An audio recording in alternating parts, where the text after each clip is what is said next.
3 étapes précises pour atteindre la performance saine en entreprise. Comme toute chose qui a beaucoup de valeur, la performance saine en entreprise exige de gravir des marches, donc de vivre certaines étapes pour atteindre notre objectif. La bonne nouvelle, c'est que ces étapes-là sont très précises et très claires et dans cette vidéo, je vais te donner la clé de chacune de ces étapes. Je suis Cathy Dumont, fondatrice de la Fabrique des Braves. J'aide les gestionnaires à être solides devant toutes les situations qu'ils rencontrent au quotidien. Étape numéro 1, ou si vous préférez, marche numéro 1. Combler les 3 besoins qui sont associés au système motivationnel. Premier besoin, partnership. Donc, ce besoin est j'étais pour dire facilement, c'est pas vrai. Ce besoin est, on peut combler ce besoin grâce, en fait, à de très hautes compétences en relations interpersonnelles et principalement via la compétence qu'on appelle la communication. Alors, le partnership, c'est la qualité des interactions, finalement, et la qualité des ententes que les gens ont entre eux pour atteindre leur objectif personnel et leur objectif collectif. Deuxième besoin lié au système motivationnel, l'autonomie.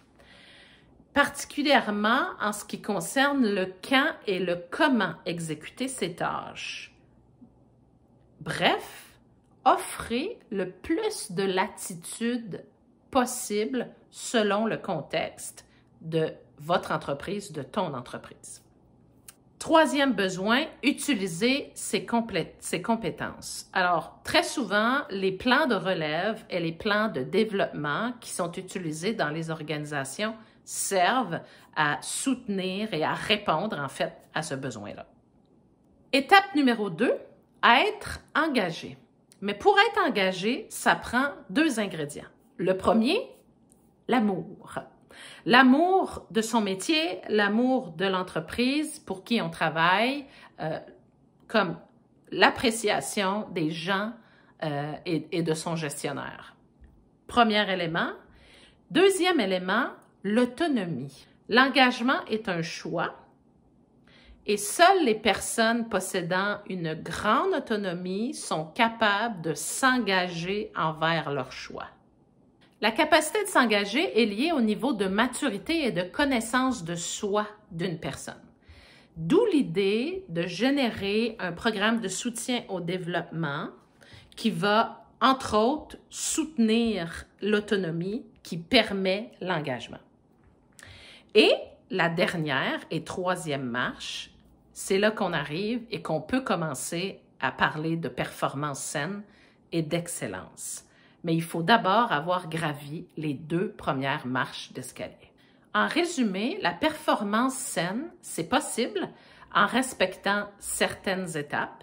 Accepter ces étapes, en plus de te donner une marche à suivre avec des objectifs précis, te permettra d'atteindre ton but, c'est-à-dire gérer de la performance et non pas de la désorganisation. Si jamais cette vidéo a fait émerger des questions dans ta tête, je t'invite à m'écrire ces questions-là juste en dessous dans les commentaires et ça va me faire plaisir d'y répondre. Prochaine vidéo concerne les 3 conditions nécessaires en entreprise pour atteindre de la performance saine.